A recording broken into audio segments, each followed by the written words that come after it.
My brother just tried to propose to my fiancée in front of our whole family to prove she still had feelings for him, and I'm scared she might have second thoughts about marrying me because of this. My 28 male brother Mark, 26 male, used to date my fiancée Jen, 26 female, a year ago. For context, they dated back in August 2022. They were only together for a month before he broke things off with her because he was bored of being in a relationship and never really wanted to settle down anyway. At the time they were dating I was in a different state, so I had no idea he even had a girlfriend, and I had no idea who Jen was until I met her. Jen and I met at a bar when I moved back in October and hit it off really well. She was easily the most beautiful and intelligent woman I ever met, and we met up a few times more before we made it official. Fast forward to December and I finally bring her up to my family and propose them meeting her at Christmas. They knew I was in a relationship, but I'm not the most open about my personal life, so I kept details about her to a minimum until I knew how serious we really were. My parents asked to see pictures and they started passing my phone around the dinner table. Mark saw it and blew up, calling me a shit brother for dating his ex-girlfriend, and he demanded I break it off with her. I refused. When I asked Jen about it, she confirmed they dated and gave me the details about their breakup. It took a few weeks, but eventually Mark stopped bringing up me dating his ex and I thought he was over it. On Jen's birthday this year, I took her out to a fancy dinner with both of our families and her closest friends, and I asked her to marry me. Mark flipped once again and blew up about me proposing to her, which me and my sisters immediately shut down. The incident happened this past weekend. Mark had been pretty quiet about the whole thing for the last 2 months. I didn't see him much and figured he went low contact with me, which I had no problem with. Then he invited me and Jen for family dinner at his apartment with my parents and sisters. I thought it was weird, but my parents and sisters were also going, so we agreed to go. The dinner was nice, nothing too fancy, and we moved to the living room to talk. About 30 minutes into normal conversation, Mark stood up and told us he had an announcement. He made a long speech about being happy to have his family around for his big moment, then got on one knee and pulled out this cheap ring while asking Jen to marry him. Jen was confused and obviously uncomfortable and demanded that he put it away and stand up. My dad tried to make a grab for Mark, but I got to him first and punched him. I won't repeat most of it, mostly because I was too angry to even listen to most of it, but he said something along the lines of wanting to show me that Jen wasn't really into me and just wanted to get back at him. Before it could get worse, my parents rushed me out and promised to talk to him. It's been a few days since it happened and I'm still pissed off. I don't know what to do at this point. I'm scared Jen might have second thoughts marrying me because of this. Any advice? Edit to add later that day. First, thanks for reading and responding. I want to clarify a few things that I saw in the comments. 1. Jen and I are newly engaged. It was one of those feelings where we both knew we were in it for the long run. As fast as it is, I'm sure about her. 2. When we met, I was the one who approached her, not the other way around. Whether she knew or had suspicions of us being related, I don't know.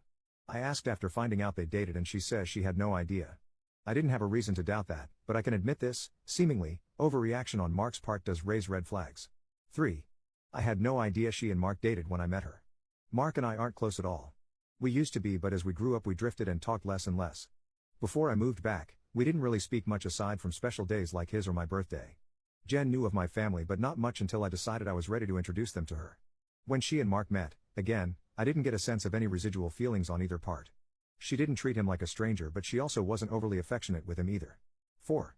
I was told this was a relationship that lasted a month. I didn't think I needed permission from Mark to ask her to marry me, but maybe that was wrong of me. I'm not sure.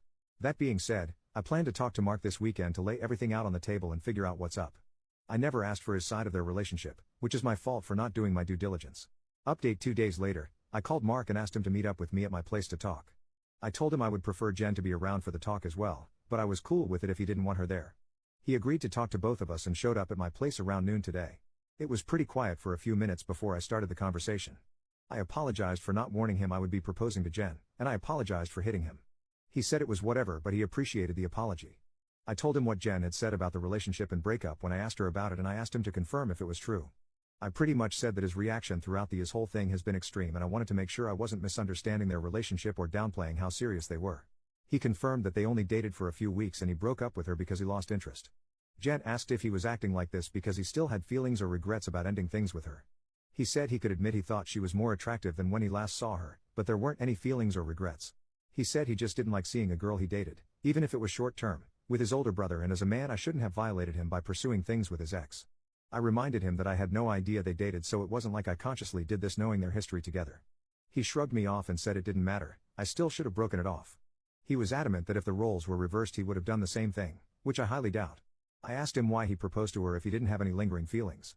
Basically, to sum it up, he was talking about it to one of his buddies who was around when Mark and Jen dated, and the guy put the idea in his head that maybe Jen knew from the start that we were related and was doing this to get back at him, considering Jen had been hung up on him after they ended.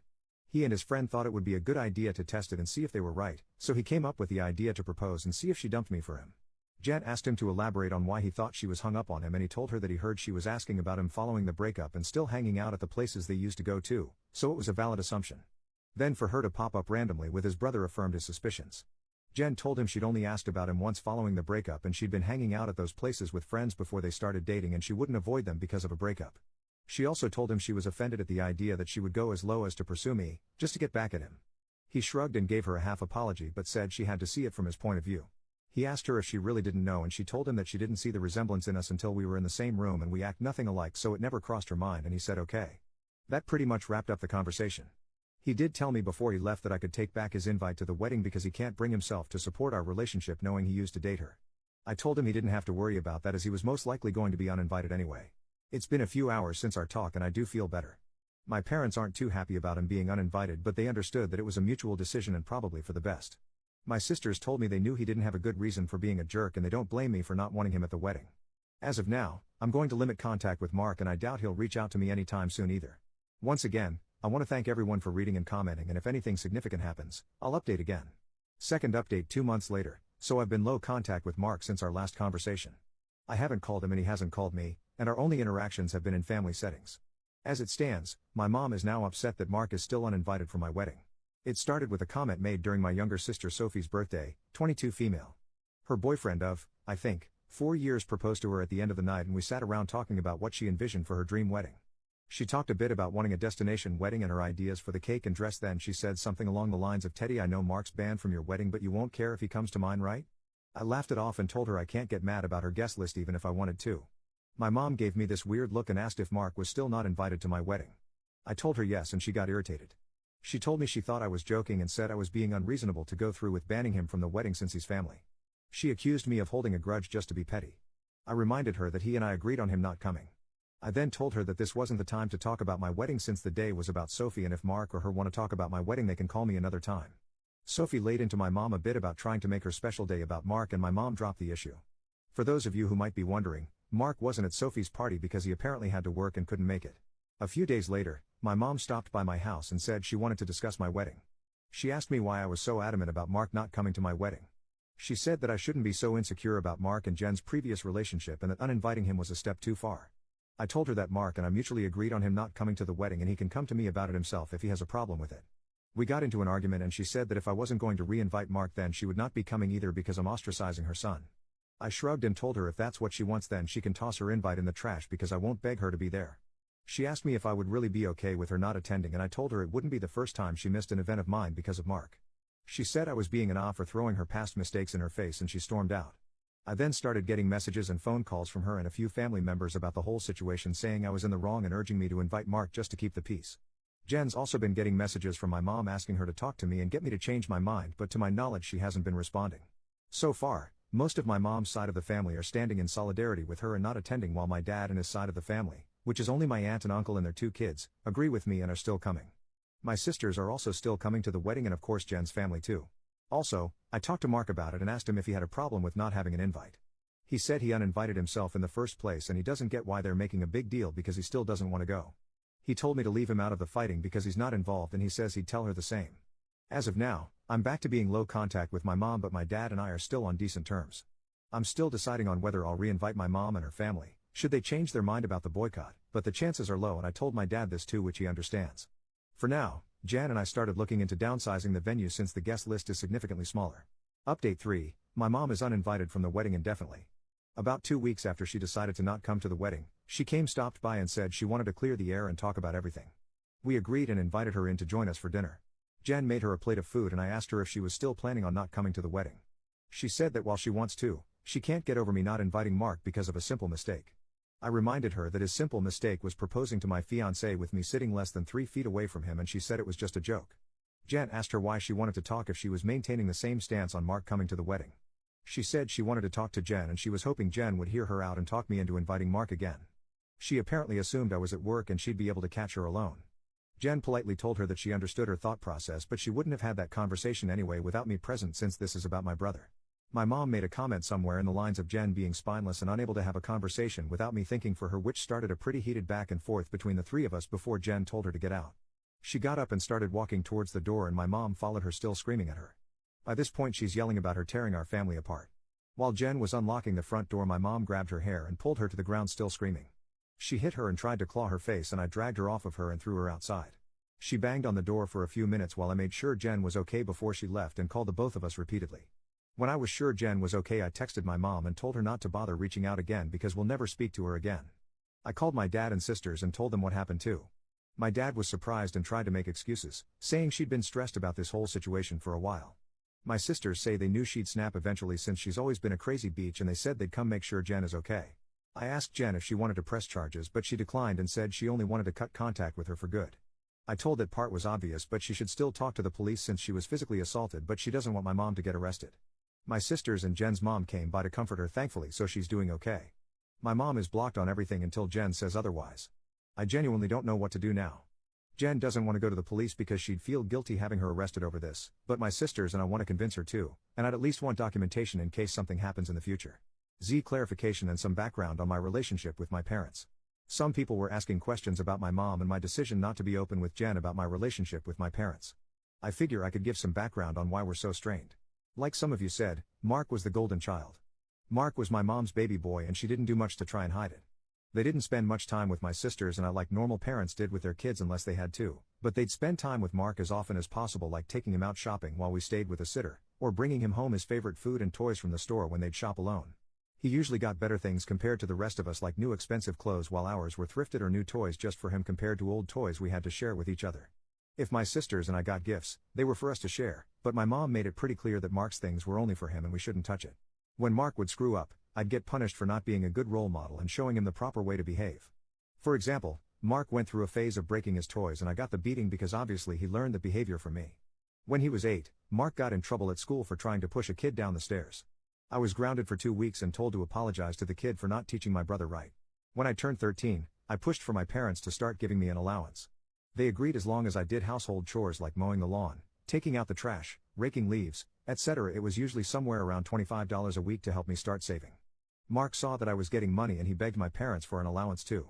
Instead of making him work, $10 of my allowance money was given to him each week because we were doing such a good job with our chores, that he never touched. Whenever I asked him to help, he'd tell me it's not his job to do chores so why should he bother. It was around this time that I started really distancing myself from my brother. By the time I entered high school, we only talked to each other when we needed small favors or when we absolutely had to. I got my first job when I turned 17 because I wanted to finally get my own car and make money that they couldn't force me to give to Mark. My oldest sister Maggie helped me start my own bank account and showed me how to properly budget and save my money. I got my first car at 18 after all of my hard work. When Mark got his license, my parents asked me to let him use my car to get around and for extra practice behind the wheel. Reluctantly I agreed and for a while the arrangement was fine. Mark used my car when I didn't need it and helped maintain it pretty well. When he expressed wanting my parents to buy him his own car, my mom came to me and told me to give him my car because he needed it more. When I refused, she threatened to kick me out. We got in a fight that night which ended with her giving Mark my car and taking me to transfer ownership of it to him within the following few days. Since I didn't have anywhere else I could go at the time, I just sucked it up and signed it over. When I graduated high school, both of my parents skipped my graduation because Mark didn't want to sit in a long ceremony just to see me get a piece of paper, and my mom didn't want to leave him alone for the night. So I only had the support of my sisters and my aunt and uncle who wanted to take me out. They ended up having to bring me home at my parents' request because they made me dinner to make it up to me. It was a dinner I couldn't eat because my mom put shrimp and chicken on the same serving dish and I'm allergic to shellfish. My first year out of high school I worked 2 jobs to buy myself another car, and at the start of the new school year I moved away for college and cut contact with them. They, mostly my mom, tried to reach out for the first few months via social media and Sophie, but I never responded and I told Sophie she would be cut off too if she kept trying. When she couldn't get to me through Sophie, she tried going through my older sister Charlotte, and a few times through Maggie and Mark until I threatened to file a restraining order for harassment. It was a bluff because I had no idea how to do it, but it managed to scare her off and the most I got from her was happy holiday texts over the years. Around the time I moved back, Charlotte told me they had been seeing a family therapist, at Charlotte's request, and my parents wanted to apologize for their treatment of us. I was hesitant but I agreed as long as they would be genuine, and the reconciliation process started when I moved back home. That doesn't even scratch the surface of everything they put me through, and it took a lot for me to even begin to let them back into my life. When I met Jen, I wasn't sure where my relationship with her was going or where my relationship with my parents was going. I didn't want to mention my family at all mostly because I was ready to cut contact again if I needed to. Jen was understanding of it being a sore subject and didn't press for more. I hope this helps shed some light on some of the questions I've been seeing pop up. Update 4. I want to thank everyone who's taken the time to give me advice on what to do going forward and all the kind messages and comments I've gotten over the past few days and weeks. Jan and I have read the comments together and everything is appreciated. To answer the most common question about why I chose to reconnect after everything, the short answer is because I would do anything for my sisters. Charlotte wanted the entire family around and for the birth of her first child and to help her while she adjusts. She didn't want part-time aunts and uncles who would only visit her kid during birthdays and holidays. She was never the type to ask for much of anything growing up, so when she asked if I would be willing to try for her, I agreed because it would make her happy. I also think part of me hoped that maybe they'd changed. I don't regret trying to reconcile either. My parents are still terrible, but I met the love of my life, so I call it a win. A few people wanted to know if there's an update, so here we go. Sorry if it's a mess or confusing, a lot has happened. We filed a report with the police and were told that even though Jen doesn't want to pursue anything, it's not up to us to decide whether it goes further, but they would keep our preference in mind. We provided some pretty decent evidence of the assault, including pictures of Jen's face and texts with my mom and dad talking about what happened.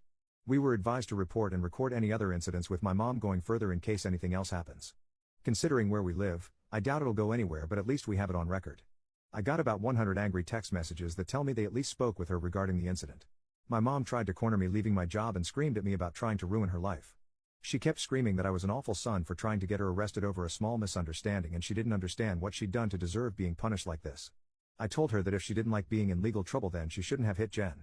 She demanded I tell the police to forget the report, which I refused. I told her exactly what the officer said about it being out of my hands. She had a tantrum in the parking lot and hit me a few times, just on the chest and arm, before security intervened and dragged her off the property. I had to talk to my boss about the incident. Luckily, she was understanding of everything going on after I explained what was happening. When I got home, I told Jen what happened. She was upset and asked that we discuss the plan with my family moving forward. It was a long talk, but we took the advice of some Redditors and decided to go completely no contact with my family aside from my sisters. We agreed that having them in my life is adding unnecessary stress for the both of us, and we aren't even married yet. She told me she wanted to consider moving away and putting some distance between us and my family. She said that she tried to stay out of my family issues because it's not her place, but she refuses to put up with my mom and her behavior or my dad enabling her abuse. A lot more was said, too much to put in this post, but I agreed with her that they were more trouble than they're worth, and I also don't want to put up with this anymore. I also agreed to go to therapy, and she's helping me find a therapist. I decided to call my dad after our talk and let him know I would be going no contact. He didn't answer the first time I called, so I left a message asking to have a long talk. When he called back, he asked if it was okay for my mom to be a part of the conversation. I told him it was okay since she needed to hear what I had to say too. The conversation went about as well as you could expect. I told them both that Jan and I are cutting them out of our lives. My dad demanded to know why I would do something like that after going through all the trouble of repairing our relationship. I told him that this entire thing with Mark has shown me that nothing is actually repaired between us, and, as far as they're concerned, the world revolves only around my mom and my little brother. I told them that their continued favoritism of Mark has brought our relationship to a point of no return and that I wasn't interested in holding on to a failing relationship. I told them that I agreed to reconcile for Charlotte's sake, but I don't appreciate all of the disrespect towards me and Jen, and that I wouldn't put up with it anymore for both of our sakes. To my mom specifically, I told her that I was tired of her using me as a scapegoat for her bad parenting and Mark's attitude. I also told her that I would never forgive her for what she did to Jen and what she did to me and my sisters growing up. She started to say how I should move on like my sisters have, but I cut her off and told her that she should take their forgiveness and move on because she would never receive it from me, especially after everything she's done these last few weeks. She started crying and asking me how I could treat her like such a villain. I told her she could only be upset with herself because I've done nothing wrong. She cried harder and told me how much she regretted having me and how I've only tried to ruin her life. This started a heated argument between her and Jen once again, and Jen told her in much more colorful words that she was disgusting, and plenty of other nice names, for saying something like that to me. I don't know if she left the room or just decided to shut up, but my mom stopped talking when Jen was done speaking to her. My dad said he wasn't okay with being shut out of my life, and he asked me to try to understand my mom's point of view. He said that she was also struggling because her kids were at odds and I was being unfair to punish her for her struggles with raising and caring for us. The last thing he said was that we were a family and I shouldn't let past mistakes stop us from moving forward together. I told him that the only person she ever cared for was Mark and herself, and there was nothing he could say or do to make me change my mind. I told him that it was up to him whether to keep my number, but I would be blocking him and my mom everywhere and I wouldn't be reaching out again. Then I hung up. Afterward, I sent a long email with a link to my posts attached to my entire family on inviting everyone except my aunt and uncle and my sisters to the wedding. I hadn't cried in a long time, but Jen held me while I cried after writing the email, and she assured me we would be okay. My sisters also reached out to me after reading the email. I apologized to Charlotte for not being able to continue reconciling like she wanted, but she told me it was okay and it's not my fault I had to cut them off again. The response from my family has been pretty mixed. Some are angry I aired out family issues on a public internet forum, while others are pissed at my parents because they never knew it was this bad. The last person I talked to about everything was Mark. He asked if I was cutting him off too, and I told him I wasn't, but I wouldn't be going out of my way to reach out to him either. He didn't argue and just wished me the best with the wedding, and we haven't spoken since. Right now, Jan and I are looking for a new place to stay. The plan is to move closer to Jen's brother. He lives about 3 hours from where we are now, and Jan and I like the city he's in. I spoke to my boss about transferring, and Jan is looking into the option of working 100% remotely or possibly finding a new job. And once again our venue's changed. Since the guest list is significantly smaller, my future brother-in-law is considering letting us use his lake house for our wedding. I don't plan to post any more about this unless the sky falls, at least not until the wedding, because I want to move on with life, but I want to thank you all for your comments and advice.